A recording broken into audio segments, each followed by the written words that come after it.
Let me fix that.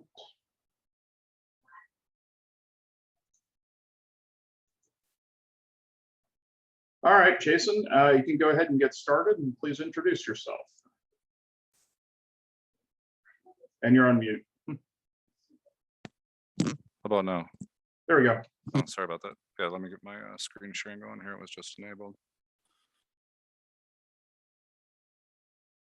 Do you see my presentation? Yeah, I can see it fine. Okay, you got the presenter mode, or you got the viewer mode. Okay, good. All right, well, let's get going. Good afternoon, everyone, and thank you for allowing me to share my layout and operations experience with the group. For those that don't know me, my name is Jason Bakke. I live in Lakeville, Minnesota, and well, grew up in Minnesota all my life, bounced around between Bloomington and Inver Grove, South St. Paul area, but currently in Inver Grove and about to turn 50 here in December. So big 5-0. In this session, I'm going to talk about my journey to operations on the Red Rock Northern, which is actually my current layout. And I've been, I think, a member of the OPSIG for something like 5 or 6 years, maybe 7 years. Eric would probably know best. So in this session, I'll talk briefly about how I got started into model railroading, where I got my start and why. I'll talk about my first layout that I built, the Bloomington Southern, and then lead into the Red Rock Northern. And I performed operations on both, so I'll be able to kind of leverage both railroads and talk about a couple different systems that I used. All right, so how I got started, actually pretty easy. Maybe same story that a lot of you have in your background. My father spent his entire career working for the railroad. After he returned from Vietnam, he went to work for the Northern Pacific for a very short period, and then the merger occurred, and he spent almost his entire career working for the Burlington Northern, mostly in Northtown, if you're familiar with the Twin Cities area. After that last merger with the BNSF, he did retire in 2008. So when I was growing up, it was, the Cascade Green was a pretty familiar sight around the house. He wasn't part of a road crew. He worked in telecommunications. So I think he spent most of his time indoors, but they did have to be road crew certified. And I can remember as a child and a young teenager growing up, he at various times would drive work trucks home, 2-ton, 1-ton trucks, and they were all, inside and out green, that Cascade Green, which is how I got to modeling the Burlington Northern. No surprise there. When I was something like 6, 7, maybe 8 years old, maybe a little older, I'm not sure. He actually built what was my first layout in his basement. He surprised me with it. I think it was officially my Christmas or birthday present, but there was a period of time where I was not allowed to go downstairs for a long time into the basement. So I knew something was going on down there. And then one day he unveiled it, and it may not be a very large layout by today's standards, but I can remember, as a child, it looked very big to me. It was essentially a 16:8, and I'm kind of showing how he had it set up in the basement. And I vaguely remember the track plan, but I wasn't going to bother to put that in excruciating detail in here because I wouldn't get it right anyways. But he used all the space, and I had a lot of Burlington Northern equipment, and I have a lot of fond memories of that layout. So that's really what kind of instilled not only the railroading into me, but the model railroading as well. So a lot of good memories of that layout. So now I'll get into the Bloomington Southern. All these, by the way, are HO scale layouts. This time frame we're talking about here is 2002 to 2007. So in 2002, after I bought my first home, my interest in model railroading was renewed. I'd spent some time growing up, and obviously I didn't have the layout in my dad's basement anymore. That had long since been disassembled, and I don't even know where all my trains wound up. But I don't have those anymore. But at any rate, I decided I wanted to get into model railroading again. And you can look at that picture on the left. What I had done is I'd gone to Hub Hobby in Richfield, Minnesota, which is one of the premier hobby stores here in the Twin Cities. And I had bought a couple of Atlas DC/DCC locomotives and mounted some track and started on a piece of plywood in the garage.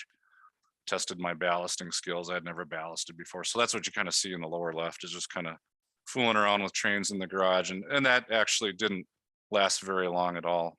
It quickly evolved into building bench work for an HO scale layout in my basement, which I designed the bench work and I designed the track plan as well, for better or for worse. And this layout I decided to call the Bloomington Southern, because that's where I lived at that time, in Bloomington. So the house was a rambler, so he had a, as ramblers go, there's a pretty large footprint typically in the basement.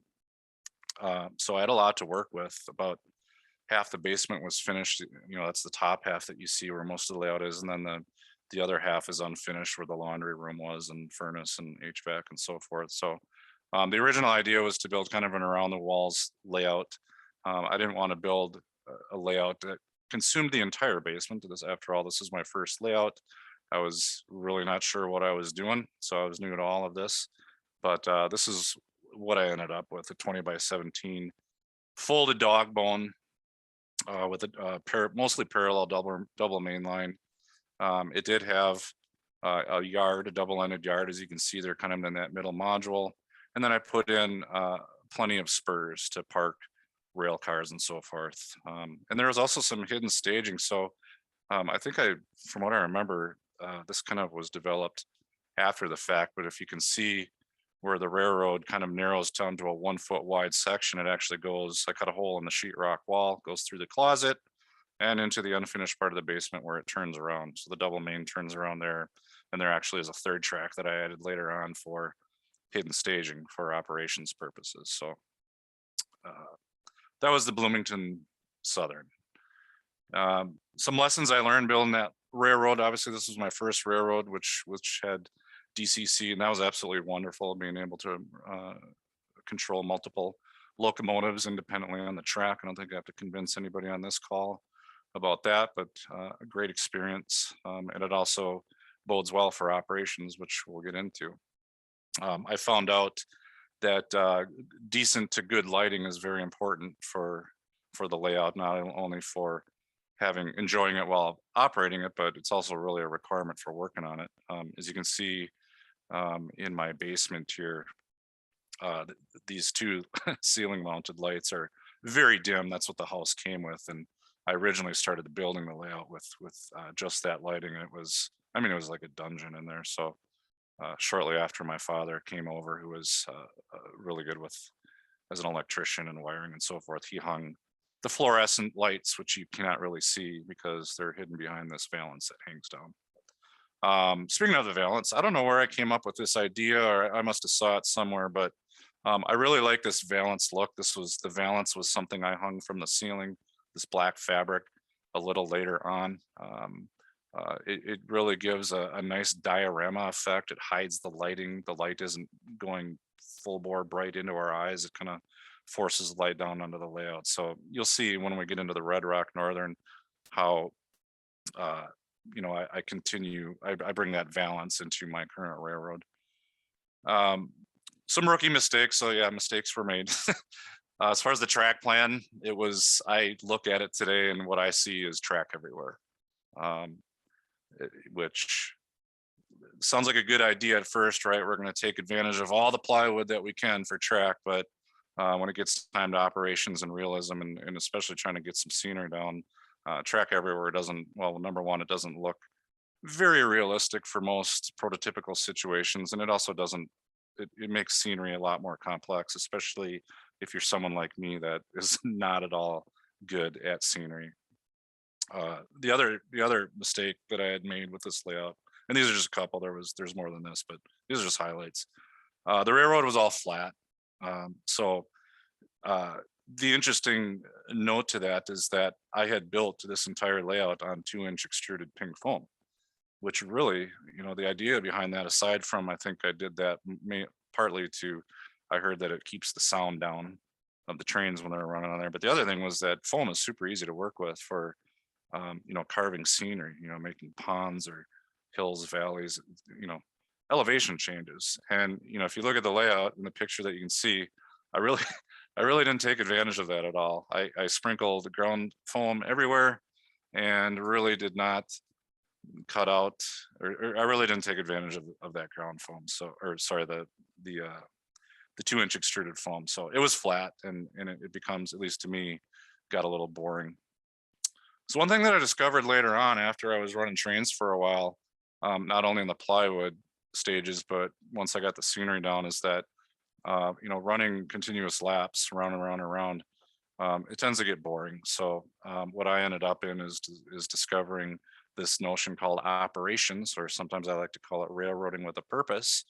And I said, that's for me, right? I need something telling me what to do, how to run my layout, and I don't want it to be predictable.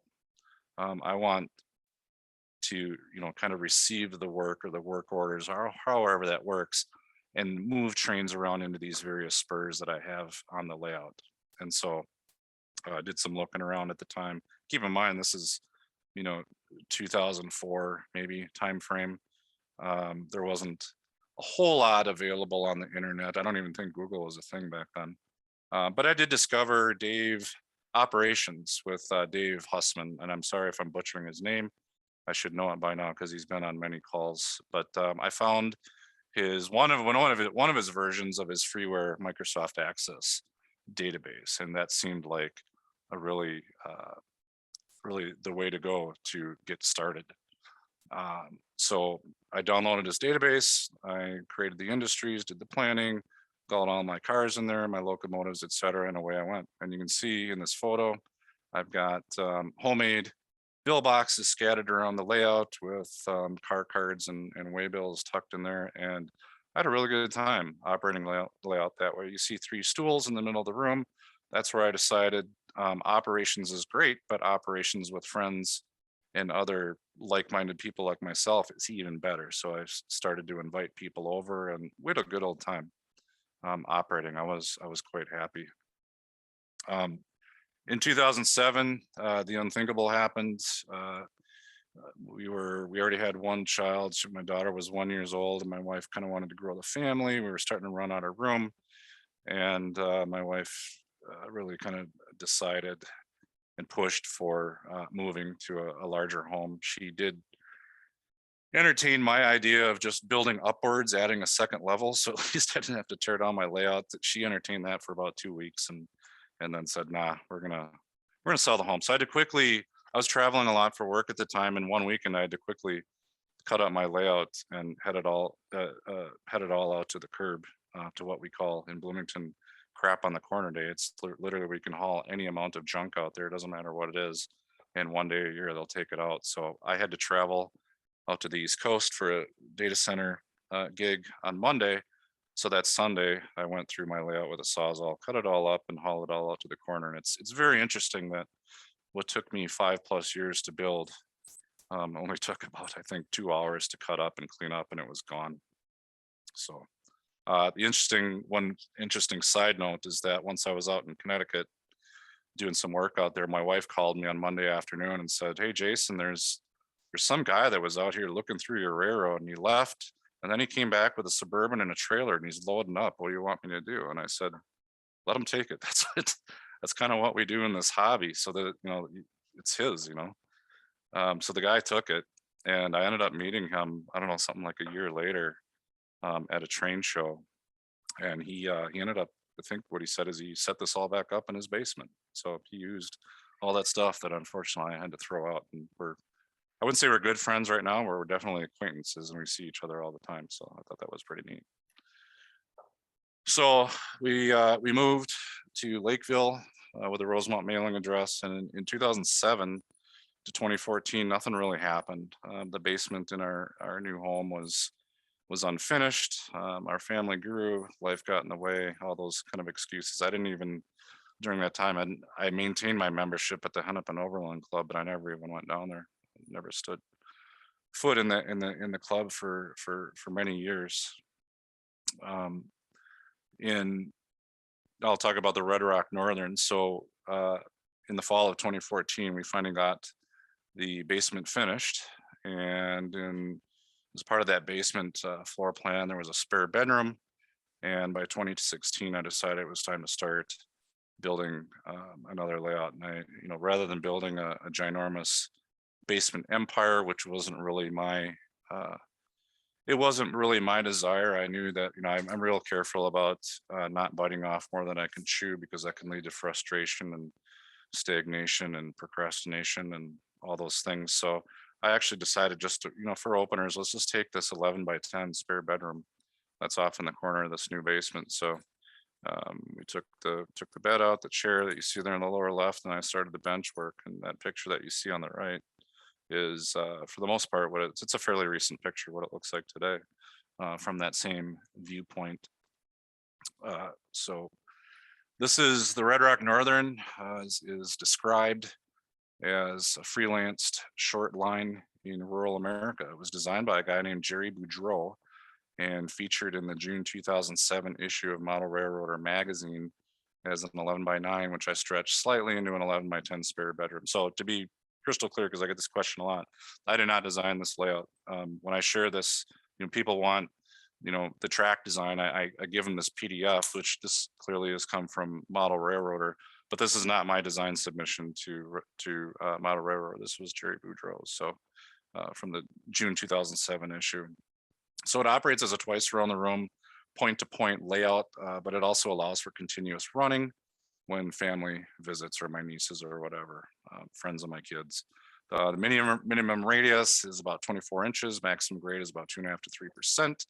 My main road is Burlington Northern for obvious reasons. And then various jobs are now assigned by JMRI operations, which switches about a dozen industries, plus handling interchange and transfers with my club layout, the Hennepin Overland. I use Digitrack DCC with tethered and duplex throttles, as well as I also support Wi-Fi handheld device throttles. I did make so I built the layout almost identical to following the Jerry Boudreau's track plan. I did make a few modifications to suit my own tastes. I did not put in a turntable. I felt like that took up a little too much room. Instead, I put in a 2-stall engine house. You can see there in the upper left corner area there. And then up around Summit in the upper area, upper right corner, upper left corner. For whatever reason, Jerry designed the layout with like three mines industries. There wasn't a need for 3 mines. I kept the top right industry as champion mine, but the upper left industry became Centennial Mills, which we'll see in a photo a little later, and then Summit Cement, which is actually Medusa Cement Kit, lower left. Last but not least, on the right side of the photo, there was Jerry had designed a switchback back here, and I think 2 industries, dog food plant and something else. I used this opportunity to cut the switchback out and put in 2 parallel tracks for a grain operation. So grain cars, covered hoppers are one of my favorite types of rolling stock, and I had to have a grain industry in a fairly, I'll call it a larger one, at least as large as I could fit on the layout without dwarfing everything else. So those are really the only changes that I made. So this is a point-to-point schematic of the Red Rock Northern. Most of the trains, but not all of them, originate and terminate from the Red Rock yard. I do have a few interchange and 1 transfer job that we'll see. So I'll step through the trains that we have here. So here's the first job, not really in any particular order, but so we're starting obviously down here in the lower right, the Red Rock yard. This is the Summit turn. We grab our cars, head out of the yard up to Summit, and then return, switch, the industries there, and then return to the yard. Granite Creek turn, pretty much the same thing. Start in the yard, headed twice around the layout, service quite a few industries actually in Granite Creek, and then return to the yard. The Red Rock Local is actually a job that starts in the yard and actually feeds a couple of industries, the plastic pellet plant and the team track, local there in Red Rock. There's a couple of interchange jobs. So the interchange track I have hanging out actually in Red Rock. So there's a job that comes out of the yard, and it brings cars out of the yard, sets them out in interchange, and brings the cars that have been sitting in interchange, brings them back into the yard. and there's a reciprocal job to that, which I think is coming up here shortly. Then there's the Red Rock shop job. This is actually, you know, the 2-stall engine house that I have, you know, in the yard facilities. They actually take cars. They'll take typically gondolas for scrap, or maybe they got some other type of load coming in, and as well as diesel fuel tankers. I've got a grain train that comes out of Hidden Staging. It's a unit train, so it's all grain cars, and it services Prairie Co-op in Granite Creek. And then here's the reciprocal job for that interchange. So this is the actual job that interchanges with my club layout, the Hennepin Overland. So it brings cars from my club layout through my hidden staging, and it sets them out under that interchange track. And then whatever is sitting there, it grabs those cars and pulls them back. That's how the cars end up getting to and from my club. And then last, I think this is the last job we got from our second hidden staging track. I've got a job called the West Transfer. This is actually the job that cycles cars in and out of my storage drawer. So this is how new and different cars appear on my layout. They come, the job comes out of my storage drawers. Random cars are picked up, comes out of staging.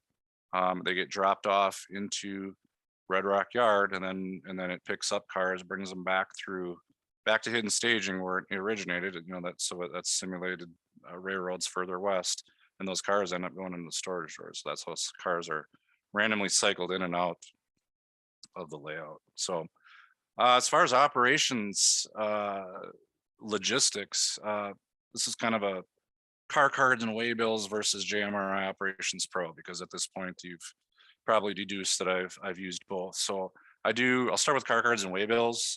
I do like them. They work well. They worked well on the Bloomington Southern where I used them.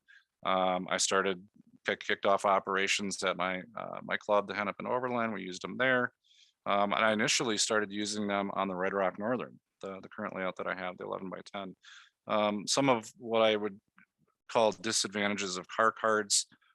It's not a knock on car cards or waybills themselves, but perhaps just a disadvantage based on the application or the railroad that they're being used for. Cards can get misplaced, lost, stolen. For instance, you know, I'd have car cards down at my club one weekend.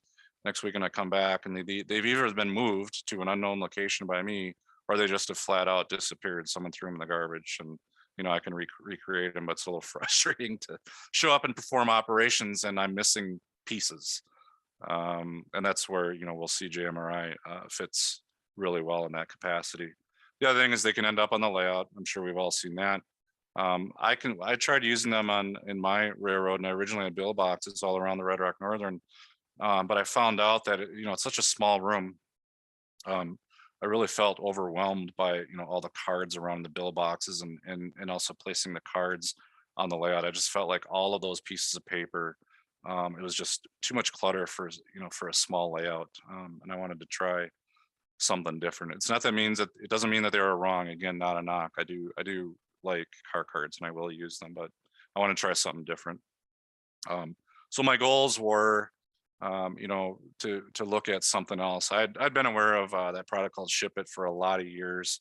But what I decided, I soon discovered that JMRI, which I'd been aware of for a long time, it has an operations piece to it, and the price was right. So I checked that out, and I really like JMRI Operations Pro. So instead of cards, multiple pieces of cards everywhere. For the train, we've got one page with the manifest. I use clipboards in the layout room. They don't end up on the layout. They don't clutter the layout room. They don't get lost or stolen. It provides that hands-off randomization that I wanted from the computer for the movements.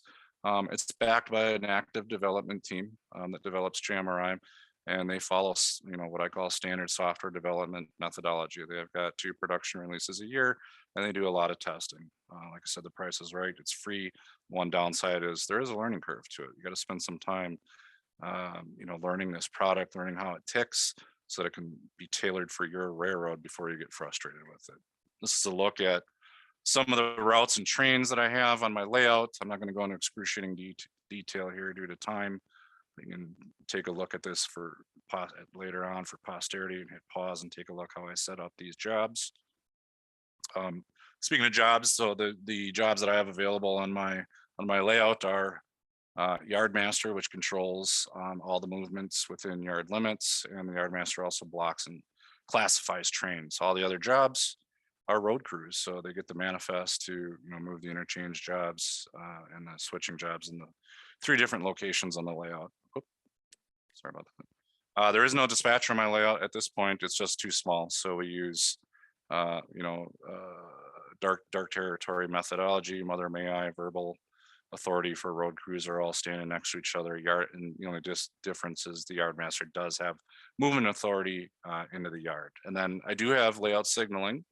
It is not blot signaling, but it does depict, it is functional, very functional. It depicts the turnout positions that I have. So, and it prevents derailing in the tunnels. The layout is not really era specific. I call it the diesel era, right? So I just run what I like, what I saw growing up. So it's all early and modern diesels that would apply to Burlington Northern. So I have, for operations, I have a flexible choice for my operators. They can either use cabooses that are sitting in the yard, or they can use these little flags, which are available at Macro Products. One of the guys that, I forget his name, that presented a few months ago or a month and a half ago, he's got a layout down in Iowa. He's the one that turned me on to these things. I absolutely love them. One of the struggles I had with JMRI is trying to figure out how to incorporate a yard master, because when you print out manifests, they get the way they, they're designed, they go out to all the, all the road crews, and the road crews would have to, the first thing they do is they block all their trains in the yard, and we can't have all the road crews tying up the yard all at the same time. So I figured out how to add just this little piece of text in the description of each job, which allows me to print out the manifests. And for cars that have to be blocked, the yard master is the first one to get the manifest, the stack of papers. They start blocking trains. I've got a couple other jobs, my interchange jobs, so that the road crews can get started right away while their trains are being blocked. And then as the yard master finishes blocking their jobs, they can start handing off the manifest to the road crews. So that's how I handled that. So here's a few pictures, getting near the end here. This is Red Rock Yard, both ends of it. You can see the signals I have set up. Now we're getting up into Summit. We've got Champion Mine there on the left, and then Centennial Mills on the right. We're on the upper level here of the twice around. We've got the ubiquitous team track in Red Rock, that plastic pellet transfer facility serving covered hoppers that I like. And then in the background there on the upper level, we can see Summit Cement. And then on the right-hand side, we got some nice scenery there trains going over George's Gorge. And then and the picture on the left, look at the far upper right-hand corner, there's that Prairie Co-op. You can actually see the green train running there, putting empties in and pulling loads out. And on the right-hand side, all those industries in Granite Creek. One of the industries that's hidden there, so most of my jobs are pretty simple. I wouldn't call them complex, at least as far as the car movement, but I did implement one JMRI Operations Pro schedule, which is advanced car movement. And I'm not going to go into details, but what we've got here is we've got a bank that's tucked away in Granite Creek. And this comes straight out of a book called The Chase by Clive Cussler. Even if you're not a book reader, I would highly recommend reading this book. It's all railroad based. Wonderful book. I've read it twice, but basically anytime a Southern Pacific rail car gets put on the layout, this bank gets robbed, and there's special routing that goes with that. So love that book. I'll probably read it a third time. Not a lot of room in the layout, so I electrify the posts of my throttle pockets to, temporarily set up, track cleaning for wheels, as well as the programming track that you see in that right-hand picture. And for me, this is what it's all about, enjoying operations, the social aspect with family and friends. These are my kids, my nieces, and my father-in-law standing in the room in this particular photo. So some lessons I learned real quick: 7-inch plywood, 7-ply plywood, 3/4 inch, way too much for a small space. A little bit of a regret there. It made the bench work a little tough to build. A small layout, like I have, can have a lot to offer if it's well designed. A small layout room that I have does need organization. So if you noticed in previous pictures, I do have an upper deck where the lighting hangs from, and the valance. I have tons of storage space up there to get all my crap off the floor. I'm completely happy with JMRI Operations Pro.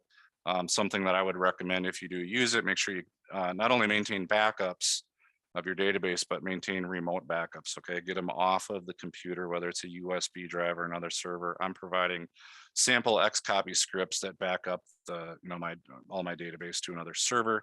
I also recommend using test or dev environments for testing changes in JMRI before you kind of taint your master copy of the database. So you can see a sample script that I use there to, I restore JMRI on about 4 different computers in my house, and I test various things. I do still maintain Dave Hussman's car cards and waybills access database in case I ever decide to go back to that. And the other reason is I have modified some of the tables in that database and the columns to suit my own needs, and I actually use it as an inventory tracking method for insurance purposes. So at the end here, these are where you can find my layout and operations SIG, operatingsessions.com, if you'd like to come over for a visit. And I've documented the entire build on YouTube. Thank you very much, and I'll take any questions if we have time. That's great, Jason. Thanks for presenting. Could you go back about 2 slides to that? One more. Yeah, that I just wanted to get a screen grab while I was thinking of it.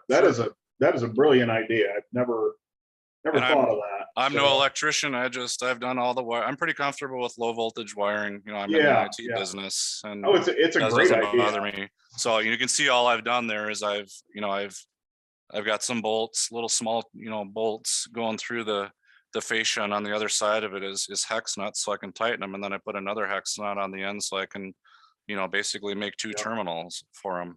And yeah, like I said, it's a great idea. 2 of the wires go to the LocoNet and the rails. The other 2 in the other picture go to the dedicated programming track for my PR4. Excellent. All right, so somebody's asking, could you back up 1 slide to the backup commands? Oh yeah, sure. Oh, that's forward. My bad. There we go. There you go. That's the Xcopy. This is an old Xcopy command that you run in a command prompt. So I'm just gonna let me go back to the beginning. We were just chatting about Hub Hobby.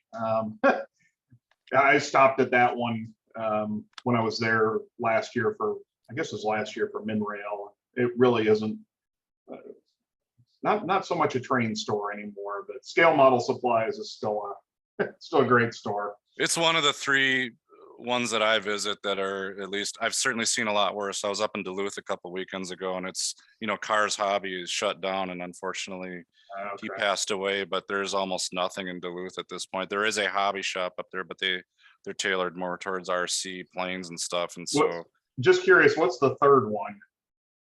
Well, 2 Hub Hobbies, one in Richfield, one over in Vadnais Heights, and then Scale Model Supplies. There's also Becker's, but I don't get up there because that's like Canada to me. And he's also, in case you hadn't heard, he's closing down. He's going to retire. So is he really? Get up there. Okay. I got to get up there one more time and check out his stores. I haven't been there in probably 20 years. All right.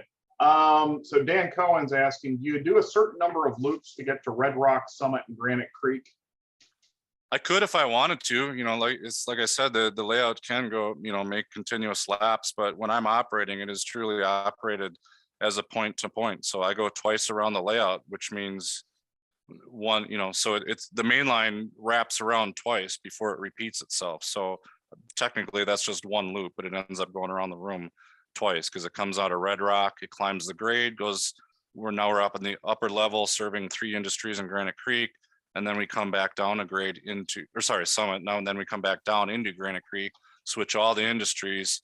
And then to get back, it's either a push all the way back or we run around. There's 4 different sidings on the layout, and we go all the way back to Red Rock. We don't cheat and go through the tunnel. Got it. That's not how the geography works. It's run as the point to point. Somebody asking, did it take a long time to enter your equipment into JMRI? Generally, it doesn't take very long. It kind of depends how much information you want to add. Yeah, not too bad. I mean, I had like 400 cars, and to be honest, since it was already in Dave Hussman's access database, there's an import function. So I figure out what fields it wanted, and I did a mass import. Yeah. And then I just enter the cars I purchase manually, or if I sell them, I just tear them out. Yeah. So that's easy. I do software development, obviously, for a full-time job. And the one thing I saw with Ops Pro is importing and exporting. It doesn't do well trying to maintain an external data source. You can import it, and it's fine, but you can't like go back and forth. That was kind of my, it gets upset if you try to do the updates to the XML by hand, but I have actually done that. So later on, after I had everything up and running, I decided I wanted to take one advantage of one of the fields I hadn't been using, which was the owner of the trains. And I didn't Yep. want to manually update every one of those using the GUI. I would die of carpal tunnel. So I figured out how the XML worked, and I manually did surgery on the files, and it doesn't seem to have a problem with that. Yeah, you have to be real careful with it, but which is why that we do take backups, right? And why we have dev systems before we operate on the prod system. Thomas is asking, does Jason operate on other layouts? Would he like to operate on other layouts? I do. So I'm social. I like to bounce around when I can get invited. There's a couple layouts around the Twin Cities I've been to. Jeff Otto just lives down the road from me. I was going to say, I thought he was in Lakeville too. So we actually live on the same street, but I didn't find out about him until about 10 years after I moved here. Yep. But so it's an amazing layout. Yeah, I try to get out as much as I can. The COVID thing obviously shut things down, which is a bummer. But yep. Could you post the author of the book? I'm not sure which. Yeah, it was Clive Cussler. He's made tons of books, and several of them are train related. He's prolific. Submarine related, and so the follow-up book to this I've got on my desk is called The Wrecker, which is also a full-time locomotive and train related. So I can't say enough good things about this book. I'm not a book guy, but Jesus, once I started reading this, I cannot put it down. It's about 400 pages. I've read it twice. So is there a duck under to get into your layout? There absolutely is. It's kind of a crawl under / duck under. You can use a small roller chair to slide under it. The track plan was built to, it should have been a lift out or a swing gate, but the problem is I couldn't figure out how to build the swing gate, and it was actually paralyzing the advancement of building the railroad. So I just decided, forget it.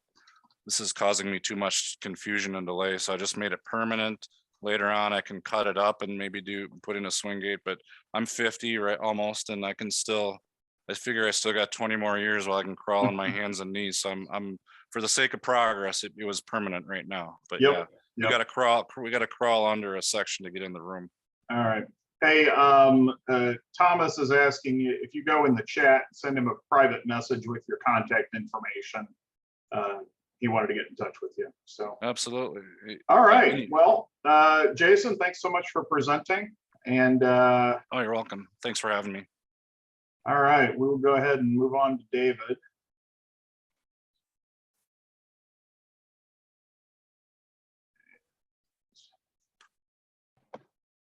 Hi, everyone. My name is Dave Ramos, and I built the New York Harbor Railroad, which is basically a conglomeration of 4 different railroads. It's New York Central is 2 of them, and the Erie and the Lehigh Valley. I have a small presentation that I want to put up so you guys can see what I'm up to here. And let me just start that. And hold on a second. And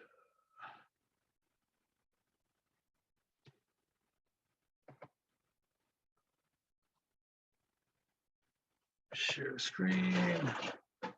Share screen. All right, can everybody see that? Yep, it's coming through fine. Okay, I get asked a lot, why 1947? That's the year my parents met in New York. They grew up on an island in the Caribbean, exactly 11 miles apart. And when they met in New York, they live exactly 11 miles apart in different parts of the city of New York. So I figured it had to be. And so as a small child, I remember going back and forth in the city and passing these railroads while they still existed. Most of them are gone. Well, all of them are gone. The only thing that's still around is the elevated or the High Line. So let's get started here. All right, operations on the New York Harbor Railroad. It's consists of 3 very important portions, 3 different actual railroads. The Erie's 28th Street, which is behind me here, and then Lehigh Valley's 27th Street. These are all serviced by car floats, which are basically large barges that were transported across the Hudson River to bring cars in. as a young adult, I was always confused. Why were these empty lots available for, as parking lots on the west side of Manhattan? Why did they escape the building boom? And part of the reason is because those were operational until the early 80s. One of them has a building built on top of it, which is the Lehigh Stair. You'll see some pictures of that later on. And then the New York Central's 30th Street branch. The 30th Street branch crosses into Manhattan at Spuyten Duyvil, which is Dutch for the devil's spit, I believe, or spitting devil. There's a swing bridge, and then it would come down the west side of Manhattan. And I'm only modeling the last several miles of that line.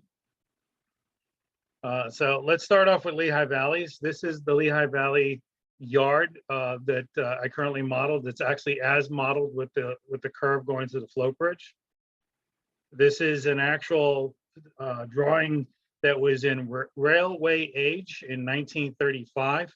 Actually, I'm sorry, 1925. The yard was totally rebuilt. It was originally built in 1908 and totally rebuilt in one calendar year. And they did not stop operations while they were rebuilding it.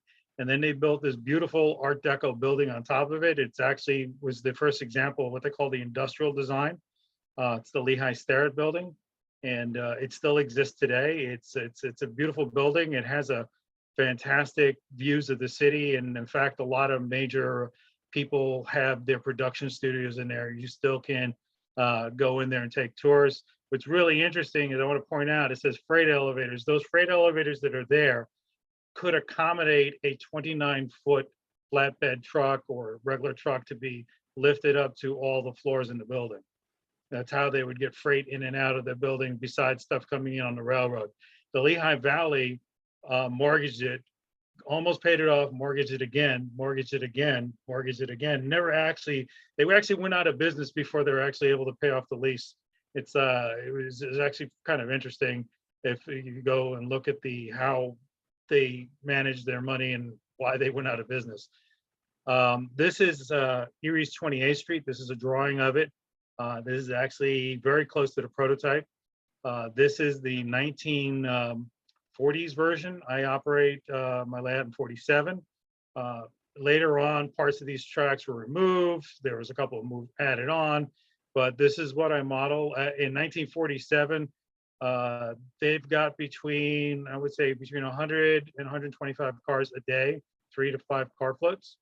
The Lehigh Valley got, I believe, 3 car floats and then a 4th car float that would come in and just pull express cars in later in the afternoon. And I model that. It's kind of interesting. And then this is the linchpin. This is terminal stores. This is what actually connects the Lehigh Valley, the Erie, and the New York Central together. So this building still exists. It is it's 1 city block long, 1 city block wide, roughly 10 to 12 foot thick brick walls. It was considered fireproof when it was built in 1870. Had a fire, had a collapse. They rebuilt it, so it's extremely fireproof now. Now it actually sports Coach, Vendy, all these high-end real retailers that are there. It's kind of interesting. In my entire life, I've never seen a 15 by 15 or a 14 by 14 wooden post. They have them in that building. They're restored. It's if you get a chance to walk through the building, it is a high-end mall. You can walk through it now. What's really interesting is trains used to come in through both sides of the building. The ROI model, the New York Central suspended its street operations south of 30th Street and basically came along 12th Avenue. But originally they came in both the east and the west side of that building. So it's kind of interesting that they used to have scaffolding at the end of the building where the brakemen, remember this is 1870, 1880s, would actually step off the top of the boxcars and go down the scaffolding to get down off the top of the cars, because they used to have the brakemen used to have to set the brakes. The distances of those buildings are about 40 feet. When this building was built, the average car was about 36 feet. So they had to be uncoupled and left in front of the doors. There was a small cement platform and a steel sliding door. It was a fire door. So if there was a fire, the weight would, the stop would would melt and the door would slide closed from its own weight. There's a couple of doors still left. It's kind of cool to see it if you get a chance to go there. This is the elevated branch. This is what I modeled. There's actually one additional thing that was added just before the Morgan Post Office. I'm modeling the 41st Street stockyards. It's actually not a stockyard. It's the end of the line for cows in New York City. Basically, cows come in, beef comes out. It's the 41st Street Slaughterhouse. It was originally called a New York Stock Company. Unfortunately, it's incredibly hard to find details on it. There's photographs of it. You go look it up, and they talk about the stock market downtown instead of that building. So it's a difficult subject to look up. You have to go actually to the New York City Public Library to find information on it. But it's a very interesting facility. They got between, I believe, 8 and 10 cars a day. You have to remember at this time, the George Washington Bridge was single deck. The only way to get food into the city of New York was to float it over or to bring it down the west side of Manhattan on railroad cars. That was it. There was, you also had freighters and things like that, but most of the cows and most of the beef would come in from the west. Continuing on, this is 33rd Street Station or 30th Street Yard. This is as it currently is today. In the midst of a project which we call Project Tortoise, which is basically everything here is either ground throw or a blue point. Those are going to be converted over to a new set of tortoises. So it'll be a little bit easier because I'm finding people not grasping what switches to throw. So there's going to be a new panel that's basically what you see in front of you here. They'll have toggle switches, and hopefully that'll alleviate some of the operational difficulties that people are having. This yard is started as an afterthought because the original concept of this railroad was here East 28th Street. Then I added on Lehigh Valleys. And then when I understood fully that the Central interacted with them at terminal stores, I'm like, okay, I'll just have a feeder track. And then it grew from that to this monstrosity. There's a lot of cars in here come in and out of this yard. It's basically 10 trains a day. And we'll continue on, you'll see what I'm talking about. So I have what I call variable crew sizing. Some people have variable geometry track work. I have variable geometry and variable crew sizing. So in order to get the yard to work, I need as little as 2 people, as many as 12. I've had as many as 20. It gets really hot down here. I have 2 tons of air conditioning to take care of that. And with the COVID, I have hard limited it to 12. And sometimes I'm not even comfortable with that. Everybody is we're adults, we make our decisions, so we move on from that point, and we have the crews down here to work, and it's a lot of fun. There's also no rule G here because in the prototype, there's 3 bars that are located within feet of the yard. And so we have some refreshments here, and it makes things go a little easier. All right, so I just wanted to give you an idea what constitutes the crews for each one of these facilities. The float yards have an engineer and a conductor. 30th Street has a yard master, 2 engineers, and a terminal stores foreman. The terminal stores foreman also is an engineer. He basically is responsible for going into terminal stores and making sure the cars are moved around.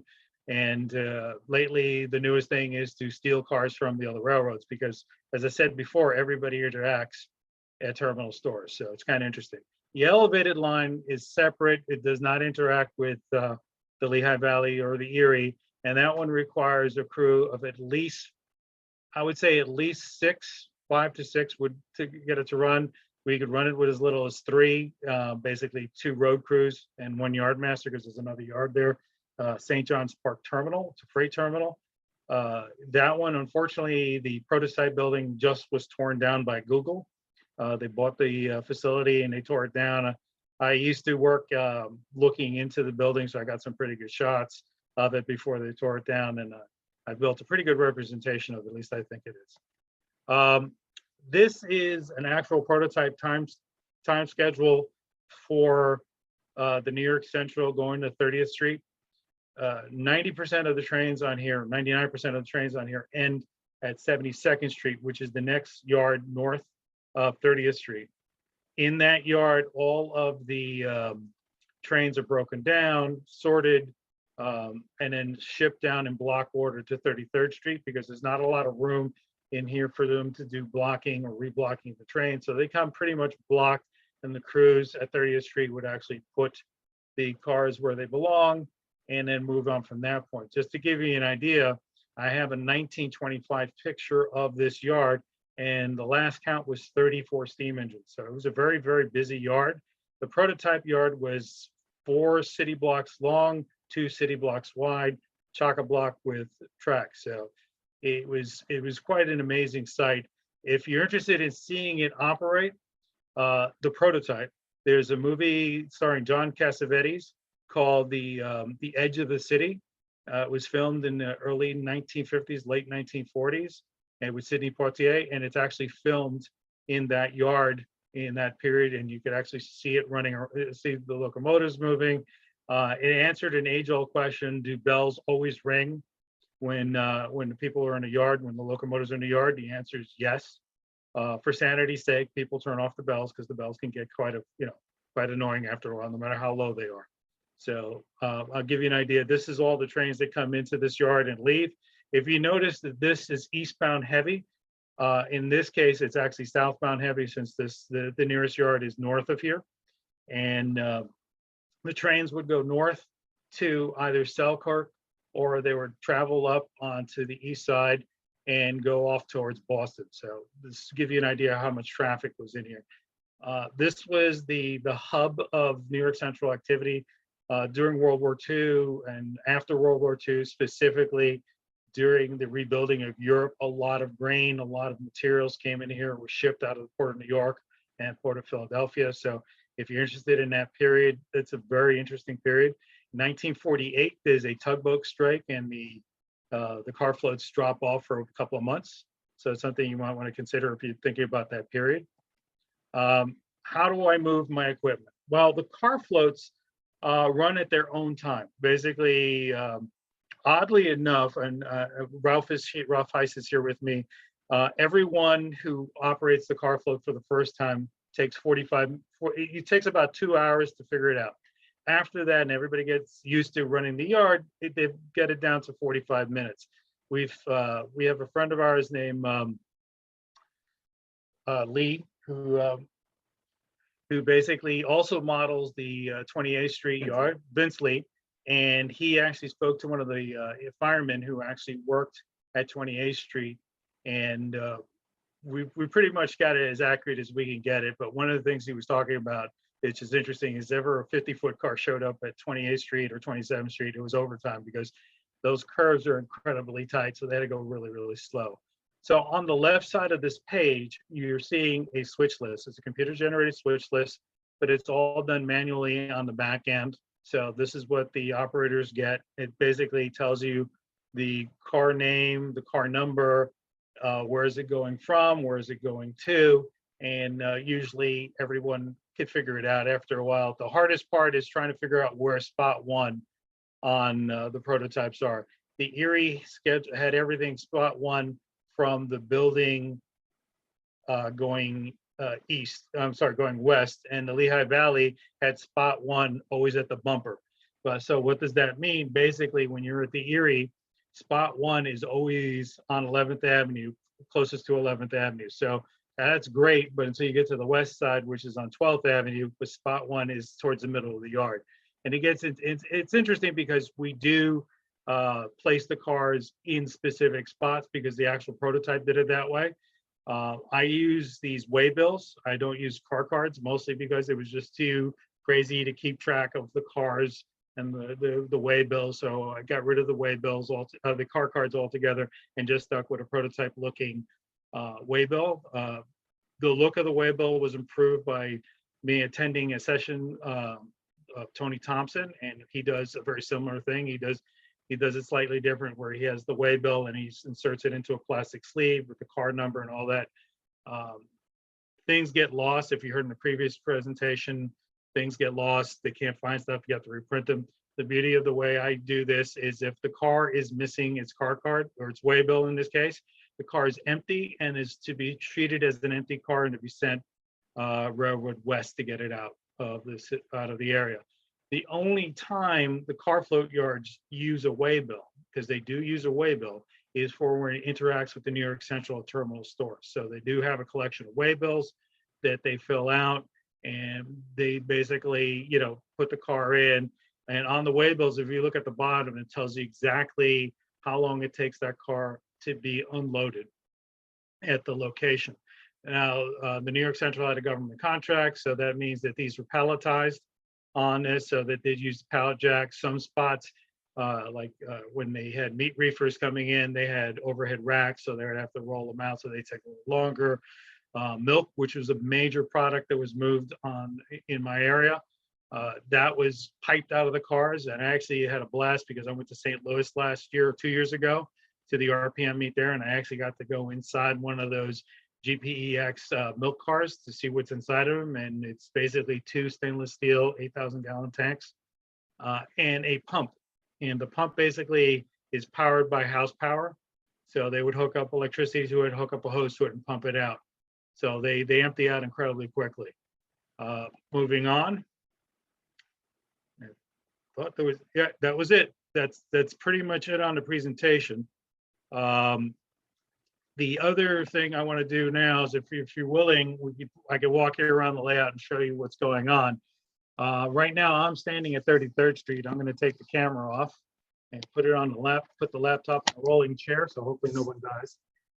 That's fine. Hey, Dave, just a heads up. Remember that your camera needs a second or two to focus. So Yes. Go to a spot, stop, and that's the best way to do a live tour. No problem. Is it focused? Yeah. Okay, so this is both the entrance into 33rd Street Yard, 33rd Street Station, and 30th Street Yard. The New York Central could not be like other railroads. So when you came into a yard and you left the yard, if you were going in different directions, so you came from the north, you entered 33rd Street. When you went out the south, you left 30th Street. The same thing with 72nd Street Yard. It's considered 72nd Street because that's when you left 72nd Street heading south. But when you entered heading south from Selkirk, you entered 79th Street Yard. So it's basically the name of the freight house. So down below, the trains would come in and work this yard. The yard master would come in and basically in this area here, they would break up the cars and move them around. The various motive power, that is a DES3 that hopefully you're seeing that. Yep. And that DES3 is tri-powered. There was something called the Kaufman Act, and the Kaufman Act prohibited the use of steam engines in the city of New York, and when it was originally written, they forgot to include diesel locomotives. So that has an oil generating plant inside of it. They couldn't call it diesel, or else they wouldn't be allowed to use it. They finally had to sue in order to get diesel allowed in the city of New York below 50th Street, and that's where this yard is. So you can see here, I just want to point out, this is what I lovingly call this my DNA sequencer, but what this basically is the waybill boxes for every spot in this yard. It helps basically find out where, it helps people put everything away where it's supposed to go. And you can see the legs on the High Line up above going in there. I just want to start moving around a little bit. I'm going to move slowly so I don't lose Ralph here. You're good. But over here, this is the car float. This is the next car float ready to go in. This is the Erie Yard. And there's a little chasm over here to the left. There's a lift bridge that comes out that allows the New York Central to come across. Only the DES3s are allowed to go inside the building of terminal stores, which is this building here. And that's actually a building that I drew in Photoshop using the Clever Models brick, printed at 300 DPI. The brick comes out crystal clear, so if you want to do that. And that's a temporary building there, this 28th Street Freight House that's sitting there. That's also cardstock and basically printed out front.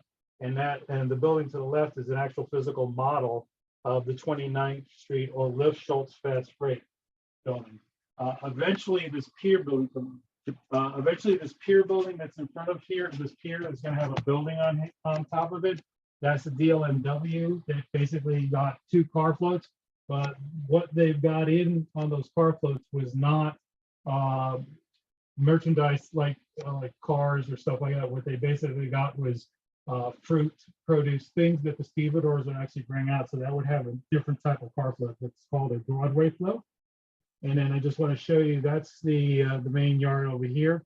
This was the proof of concept. This is all hand laid. Everything in here pretty much hand laid or fast tracked. What's really interesting is with all this, this was pretty much the first thing we ever hand laid as a group. It basically kept us up at night, but we were able to get it done. This is what I was talking about, how tight the curves are. It's a 90-foot radius curve in prototype, so it's really sharp. But if we move down a little bit further here, this Run a lot of big boys on that then, huh? Yep. No. But I want one, but it's just not prototype. For you guys who like stuff that's not prototype, but I had to buy one. There's the Walters Norfolk Southern New York Central. Yeah. So just had to have it. I mean, I love the paint scheme on it, but yeah, it's a little, Doc Brown and Marty are driving it or something. Yeah, pretty much. I should get a DeLorean here one of these days. Just to give you a heads up, I have 2 DES3s. This DES3 actually has an Atlas S2 power chassis underneath it. And that DES3 has a custom rebuilt, custom brass chassis in there with a new motor and all that. It was quite a chore, and it's a lot of work to keep it running. One of these days, I'm actually going to redo this one here. I'm going to take advantage of 3D printing and take care of that. Yep. And we're going to go over here, pardon the mess, but we're going to go by terminal stores. One of the fun things here is that everything is pretty much scratch built. This is a scratch built float bridge, a scratch built car float. The people at Walters were so kind to me and decommissioned all their models just as I needed them, so I had a scratch build them. And this is terminal stores. It's still in the construction phase. This is eventually going to be a building here. That's an actual photograph of the actual windows. And that was a lot of work getting that there. And again, movies. You may not know it, but I'm pretty sure your wives or girlfriend knows it. It's a movie called from Not Here of Eternity. It's a movie that takes with Deborah Carr and Cary Grant. And in the beginning of the movie, they're sailing to New York Harbor. This building.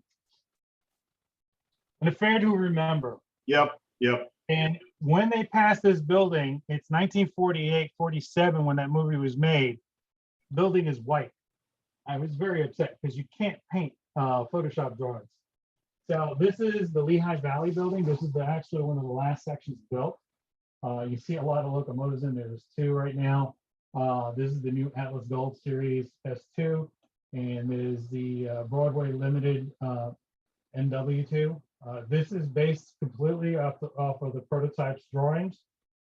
This was not an easy hand-laid project. There's a couple of fast tracks turnouts in here. Everything else is this is the fast track turnout.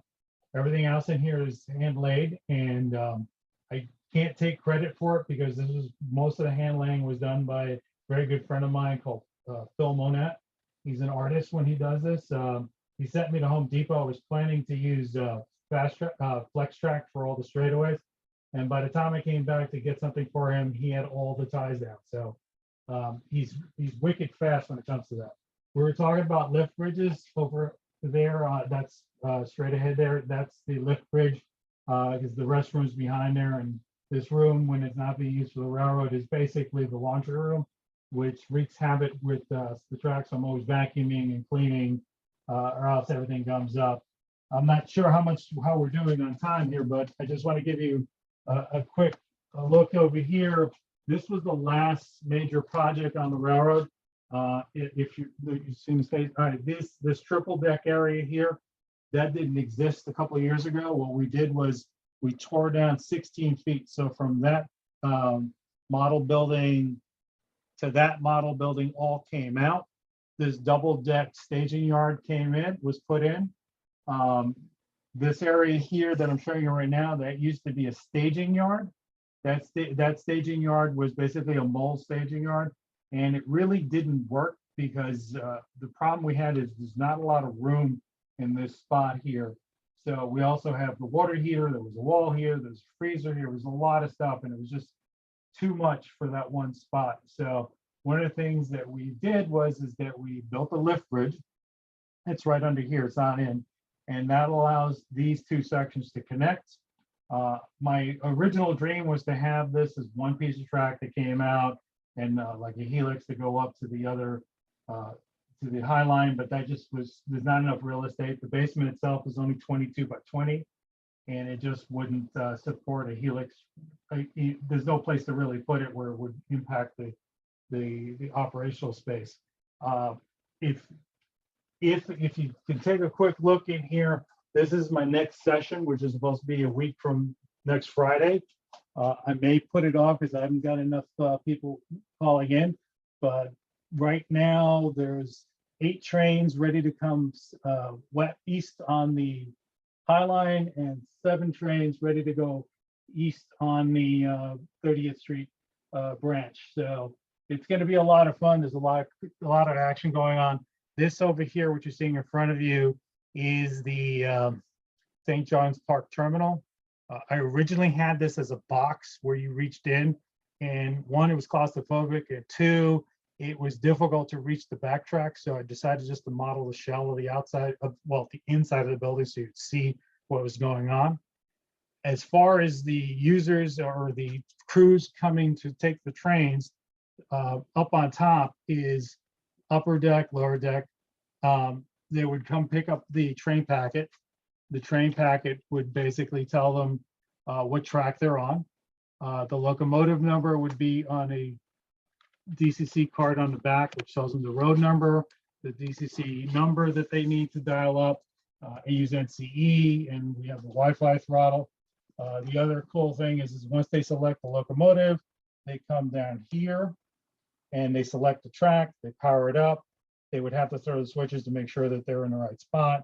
And then after doing that, they would basically be able to power up the locomotive and take it out. They would have to hold this switch down until they're ready to leave. I have the track power off at this time, because if not, you wouldn't be able to hear me because of all the sound decoders. Almost everything here is a sound decoder.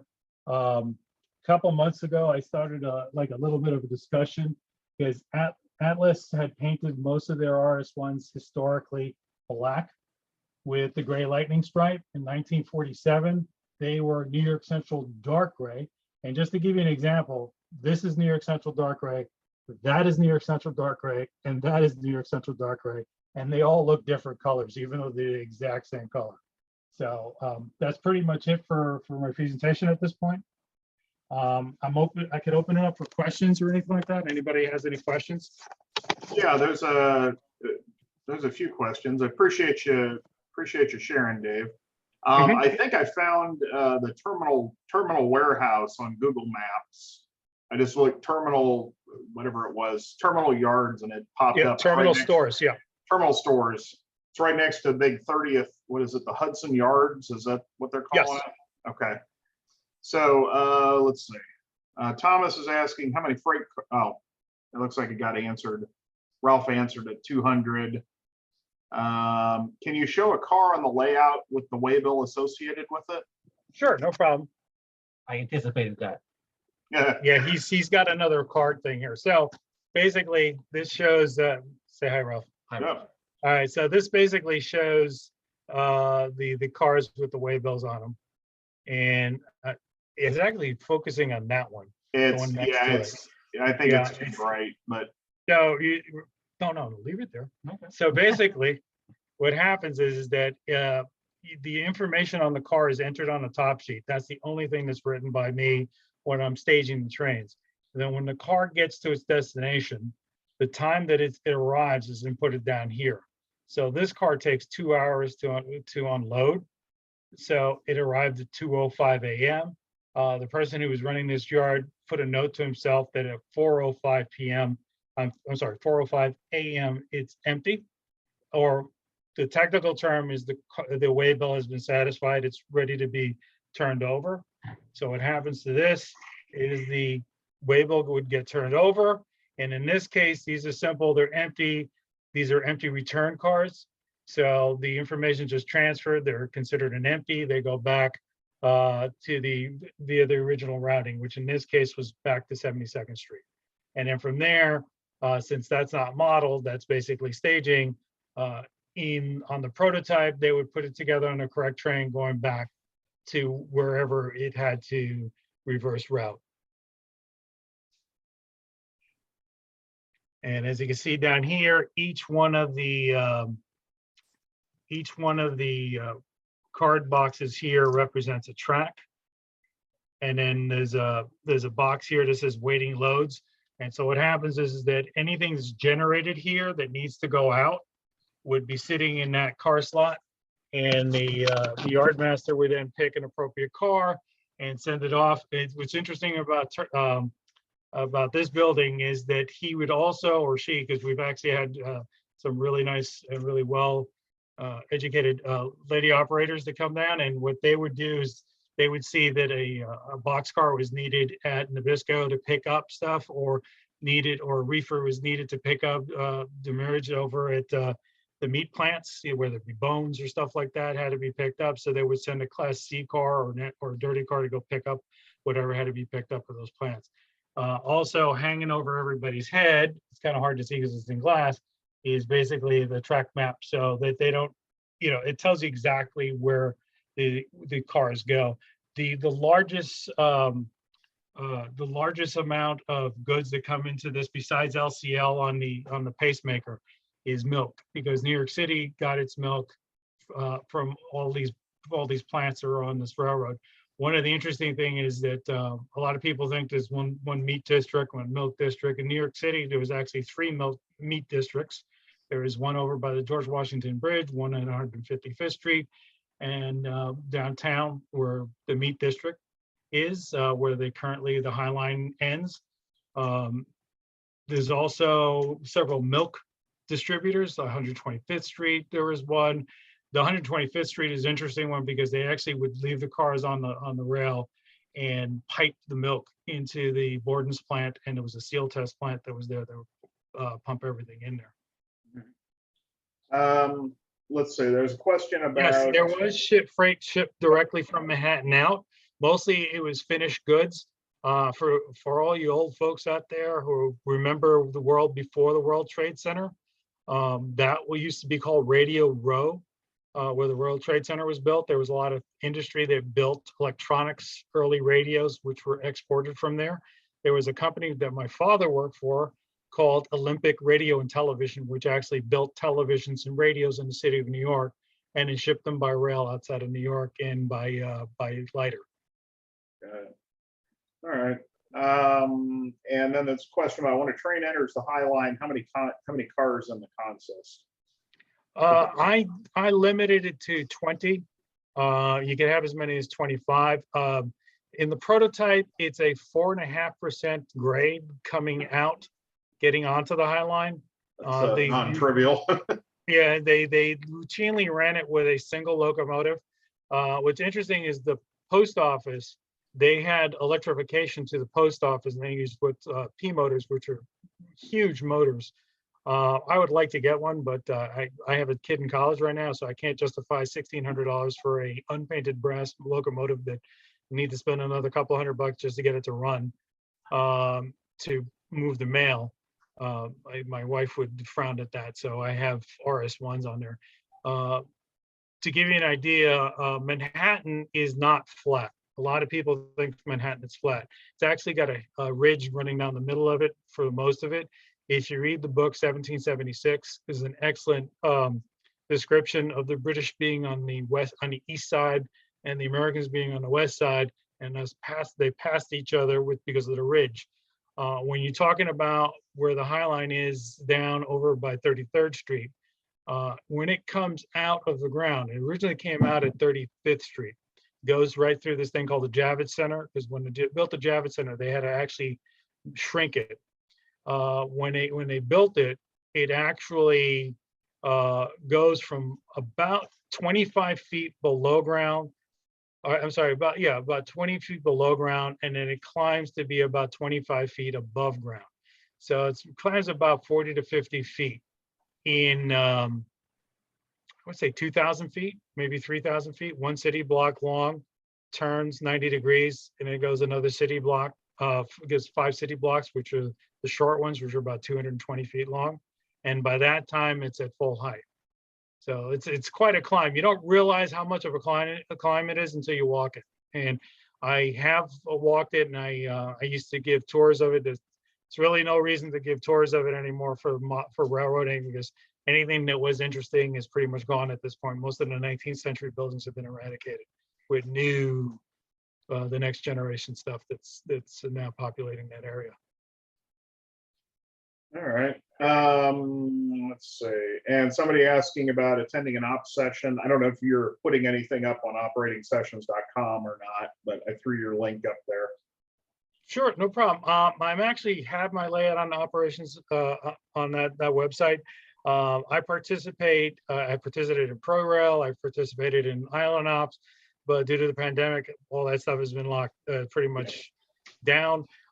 If you send me an email at dramos_1701@yahoo.com, I'm more than happy to accommodate people. Usually it's first come, first serve. This October session has kind of been slow to fill up. Usually they fill up within a couple of hours. So if you're interested, you're gonna come October 9th, let me know. I'm going to drop your email in the chat if that's okay. That's fine. And we're It's on the website anyway, so. Where are you located? I'm in Clifton, New Jersey.